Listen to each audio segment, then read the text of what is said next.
All right, let's get right into it. We're talking about something almost everyone has felt, but probably couldn't name. You know that feeling?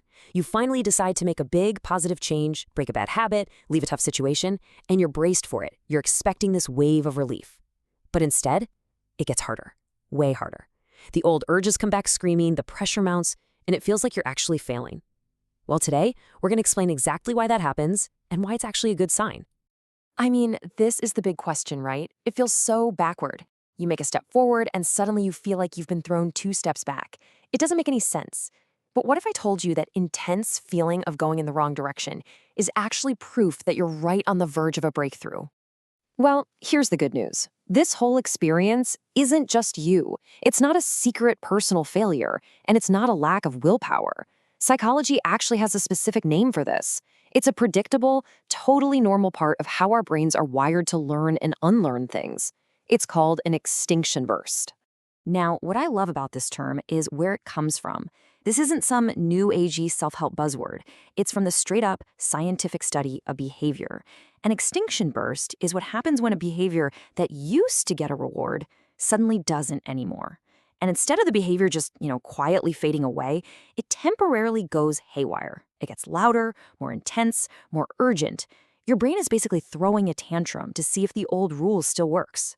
The absolute best way to get your head around this is with a super simple analogy. Just picture yourself in front of a vending machine. You've used this machine 100 times. You know exactly how it works. But this time, something's different. So, first, you do the action you've always done. You press the button for your snack. Step 2, nothing happens. The reward, the reinforcement is gone. Now what do? You don't just shrug and walk away, right? Do you? No way. You escalate. You start pressing the button harder and faster. Maybe you hit it a few times. Maybe you give the whole machine a good shake. That escalation, that frantic burst of activity, that is the extinction burst. And only after that final desperate attempt fails do you finally give up. The behavior goes extinct. And this isn't just us being weird, complicated humans. The famous psychologist B.F. Skinner saw this exact same thing in his labs.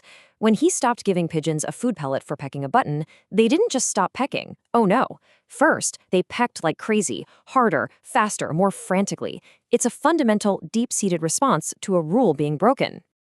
Okay, so why? Why does our brain default to this escalation? It's not just random panic. There's some really cool science behind why our brain throws this fit when a familiar pattern suddenly breaks down. See, your brain is basically a prediction machine. It spends all day, every day, learning rules about the world. If I do this, then I get that. Action leads to reward. But when you try to change, you're breaking one of those fundamental rules. And the brain's expectation meets a new reality. It expects a reward, and it gets a big question mark. Neuroscientists call this a prediction error, and it basically sounds a 5-alarm fire inside your head that says something is very wrong here. And that alarm doesn't just ring in one place, it triggers a whole cascade reaction across your entire system. At the neural level, you've got that prediction error firing. Then on an emotional or affective level, feelings of frustration and urgency kick in to get your attention. Behaviorally, what do? You escalate the old pattern to desperately test if the rule is really broken. And it even goes all the way down to your sense of identity, because that instability can feel genuinely threatening. Your system would rather have a familiar, painful pattern than no pattern at all. Okay, so that's the theory. But here's where it gets really interesting. Once you know what an extinction burst is, I promise you are going to start seeing it everywhere. It's a pattern that plays out constantly in our personal habits, in our relationships, you name it.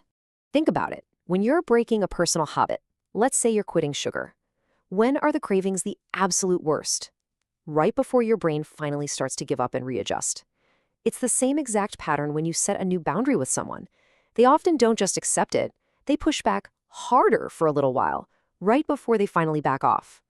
In both cases, the system is frantically testing the new reality. And we can see this everywhere. For someone quitting smoking, the burst is that insane spike in cravings a few days in. We've all seen this in parenting, right? A child's tantrum in the grocery store gets way louder right when you first start ignoring it. Or in a really unhealthy dynamic, a controlling person might escalate and lash out precisely when they start to feel that control slipping away. The pattern is always the same. Double down before giving up. And this brings us to what is maybe the most important part of this whole idea. We feel this incredible intensity, this overwhelming urge, and our immediate conclusion is, I'm failing, I'm going backward. We assume that because the feeling is so strong, it must be true. But that right there is a huge psychological misinterpretation. So, when you're right in the middle of it, when that old habit is screaming at you louder than it ever has before, you're going to ask yourself this question. Is this a sign that I'm failing? That this is a mistake? And every fiber of your being is going to scream, yes!